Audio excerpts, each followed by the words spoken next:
వెళ్ళమా.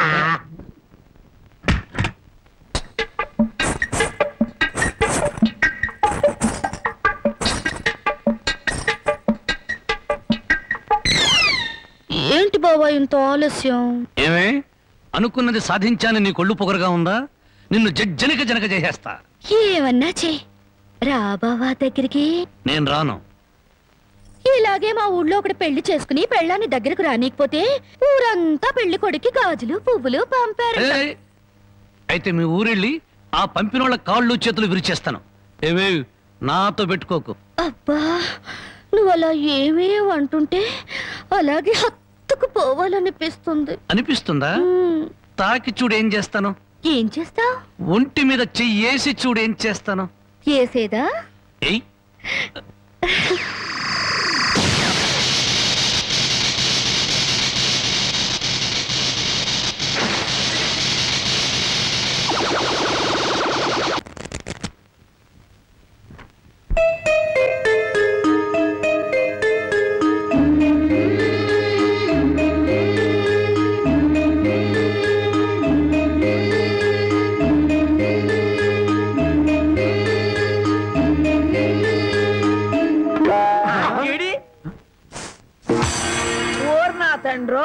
ఇవాళ ఏంట్రా ఇంత పెన్నాడ ఇంటికొచ్చేసా?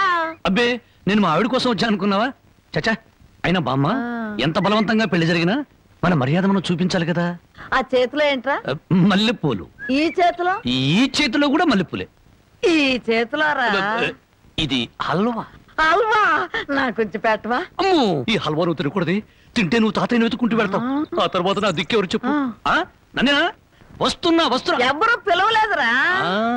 స్వర్గలోకంలో ఉన్న మా తాతయ్య పిలిస్తే నీకు వినిపిస్తుంది కానీ లోపల నుంచి పిలిస్తే నీకేం వినిపిస్తుంది? వస్తున్నా ఉండు. వీడికి అన్ని తాత బుద్ధులే. ఆయన అంతే. ఎందుకు పిలిచావంట? నేను పిలిచానా? నేను పిలవలేదే. మరి బామ్మ చెప్పింది నువ్వు పిలిచావని. బామ్మ ఇంత చిన్న విషయానికి బామ్మను అడగడం దీనికి? అదే నీ కళ్ళు చాలా అందంగా ఉన్నాయి. నీ పళ్ళు అందంగా ఉన్నాయి. నీ ముక్కు కూడా అందంగా ఉంది. అయితే ఏంటంట? అదే అర్థం చేసుకోవాలి. మరి ఏం అర్థం చేసుకోవాలి? అదే నా టెన్షన్ అర్థం చేసుకోవాలి. ఇదిగో నీకోసం మల్లెపూలు తెచ్చాను. హల్వా నీ హల్వా తెచ్చాను. అది అలా అర్థం చేసుకోవాలి.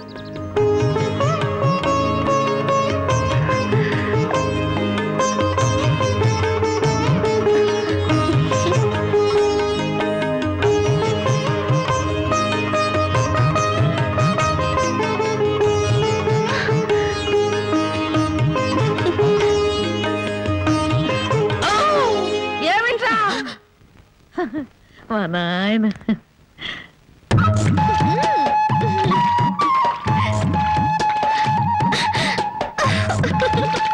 బామ్మా అందరూ చెరువు కాడ చేపలు గడుగుతే మనోళ్ళంటే చేపలు గడుగుతున్నారు. ఆ మాత్రం తెలివి నీకుంటే మీ ఆవిడ ఎప్పుడో నెలదప్పి చేపలు గడగగానే నెల తప్పేస్తారేటే.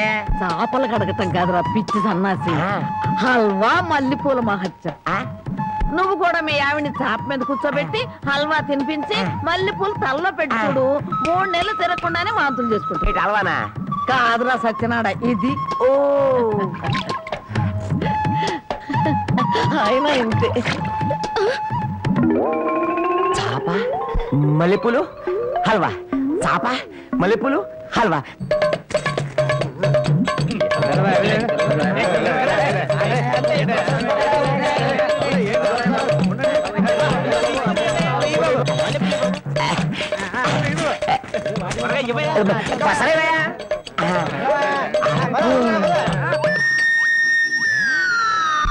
నాగన్న చాలా చిత్రంగా ఉంది.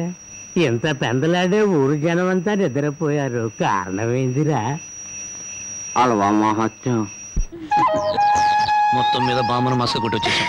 ఈ రోజే నా వీపు తోముతావా? అబ్బా అంతమంది ముందు ఎలా తోమనండి? పిచ్చి మొహమా, ఇంత పొద్దున్నే ఎవరో వచ్చుండ్రు మనం తప్ప. ముందుగా నువ్వు నా వీపుతాం, ఆ తర్వాత నీ వీపుతాం.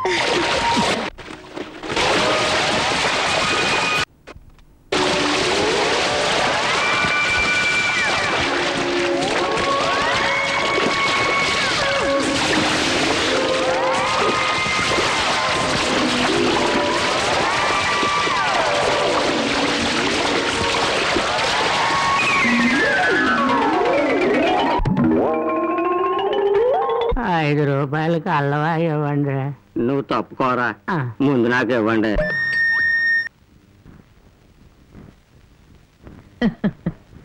ఏమ్మా మామిడికాయలు తింటున్నావా? అవును బామ్మ, ఈ మధ్య కడుపులో తిప్పుతుంది, కళ్ళు తిరుగుతున్నాయి, పుల్లటి మామిడికాయలు తినాలనిపిస్తుంది.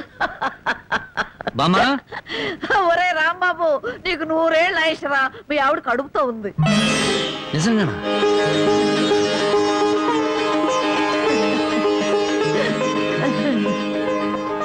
బామ్మ బామ్మ, నువ్వు దగ్గరవే, నా పెళ్ళాన్ని ఒకసారి ముద్దెట్టుకుని. ఒక్కసారి ఏమిట్రా, 100 సార్లు ముద్దులు పెట్టుకో. చూడు, ఇన్నాళ్ళకి మీ కడుపున కాయ కాస్తున్నందుకు నాకు ఎంత సంతోషంగా ఉందో. మా కడుపున కాయలు పళ్ళు పుట్టక్కర్లేదే, పుడితే నిప్పు లాంటి మనిషినా పుట్టాలి, లేదా ఝాన్సీరానైనా పుట్టాలి. అమ్మాయిని పుట్టింటికి తీసుకొచ్చి సారి పంచిపెట్టే అదృష్టం ఎలాగూ లేదు. అమ్మాయికి ఇష్టమైనవన్నీ చేశాను, జాగ్రత్తగా తీసుకెళ్ళిచ్చిరా. ఏమిటి రావి? అది అది జానకి కడుపుతో ఉంది కదండి, దగ్గరుండి ఏ ముచ్చటా తీర్చలేకపోయా, అందుకని.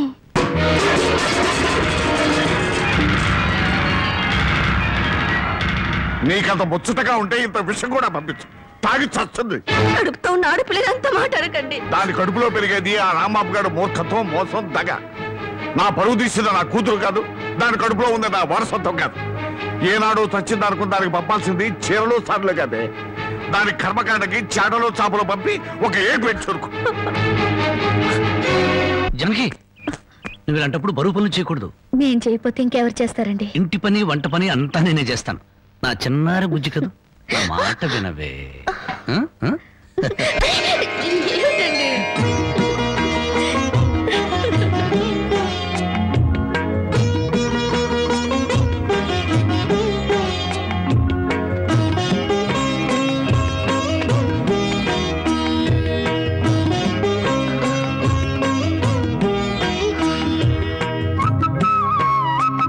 అమ్మా జానకి, నువ్వు వద్దమ్మా, నువ్వు చెయ్యొద్దు, నిండు చూలాలివి. నువ్వు లోపలికి వెళ్ళు, నేను ఉతుకుతా బట్టలు.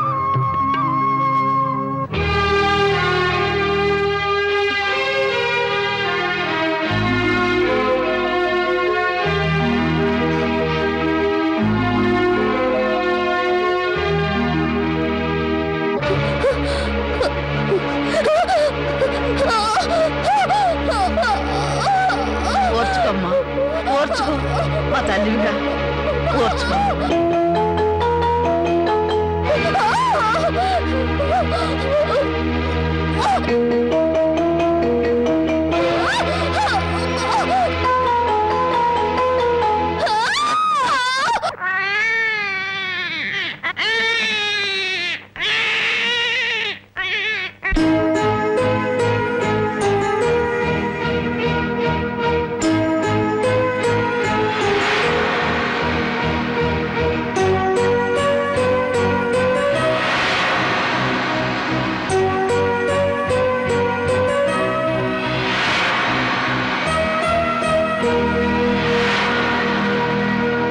ఇంటి మీద బోళ్ళు అప్పు తెచ్చుకున్నారు. నోరెత్తడితే మీద పడి తంతాడని భయం. ఊరందరికీ న్యాయం చెప్పేవాడు మాకు అన్యాయం చేస్తే మేము ఎవరితో చెప్పుకోవాలి? నెల రోజుల్లో బాకీ తీర్చారా? తీర్చినట్టు. లేకపోతే పేకాట చెట్టు కింద పంచాయతీ పెట్టి మీ పరువు తీయాల్సి వస్తుంది.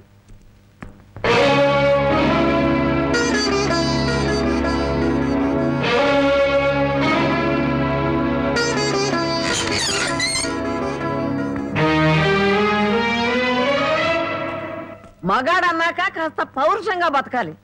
సోమరిపోతు కన్నా నోరులేని దున్నపోతులేనయ్యు. అవి మేత మేస్తాయి, కష్టపడి పని కూడా చేస్తాయి. ఎవరిని బామ్మ అంత ఎమోషనల్ గా తిడుతున్నావు? జానకి, గొడ్డు ఇంటికి వచ్చే ఏళైంది, కుడితి కలిపి పెట్టు. తులసి, నువ్వేంటమ్మా ఒక్కతనం వేలా కూర్చున్నావు? ఏమైందమ్మా? వాతావరణం అంతా వేడివేడిగా ఉంది. జనకి, అన్నం వడ్డించు.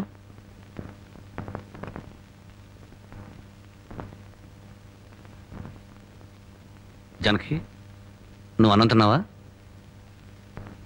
నిన్నే అడిగేది, అన్నం తిన్నావా? ఆకలి చచ్చిపోయింది.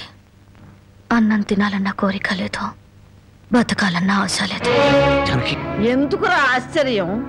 నిన్ను కట్టుకున్న నేరానికి బ్రతుకులో విషాన్ని కొంచెం కొంచెం మింగటం ఇప్పుడిప్పుడే అలవాటు చేసుకుంటుంది. అమ్మా నేనే నేరం చేశాను, నా మీద అందరూ కత్తి కట్టారు. ఇంకేం చెయ్యాలరా? ముష్టి పేకాట కోసం ఈ ఇంటి మీద తీర్చలేనంత అప్పు చేసావు, ఇంట్లో వస్తువులన్నీ అమ్మేశావు. ఇక ఈ ఇల్లు కూడా అమ్మేస్తే అందరం కలిసి ఏ చెట్టు కింద పడి ఉందో. చూడండి, భర్త రోగిష్టి వాడైతే భార్య మందులిచ్చి బాగు చేసుకుంటుంది, కళ్ళు లేని వాడైతే కంటికి పాపలా చూసుకుంటుంది, కాళ్ళు లేని అవిటి వాడైతే చెయ్యిచ్చి ముందుకు నడిపిస్తుంది. కానీ భర్త జూదగాడు సోమరిపోతూ అయితే ఎలా మార్చుకుంటుంది, కాపురాన్ని ఎలా నిలబెట్టుకుంటుంది? నన్ను క్షమించు జానకి, ఇక మీద పేకాడు జోలికి వెళ్ళాం. ఈ మాట నువ్వు ఎన్నిసార్లు చెప్పావు, మేము ఎన్నిసార్లు విన్నాం. లేదు బామ్మ, దేవుడి మీద ప్రమాణం చేసి చెప్తున్నాను, ఈ జన్మలో మళ్ళీ పేకాడను. నోరు లేని దేవుడి మీద కాదురా, నిన్ను ప్రాణానికి ప్రాణంగా ప్రేమించే నీ పెళ్ళాం మీద ప్రమాణం చెయ్యి. నా పెళ్ళాం మీద? ఏ మాట తప్పితే నేను చచ్చిపోతానన్నా? అలాగే జానకి, నీ మీద ప్రమాణం చేసి చెప్తున్నాను, ఇక పేగ ముక్కలు తాకను, నీ మీదొట్టు.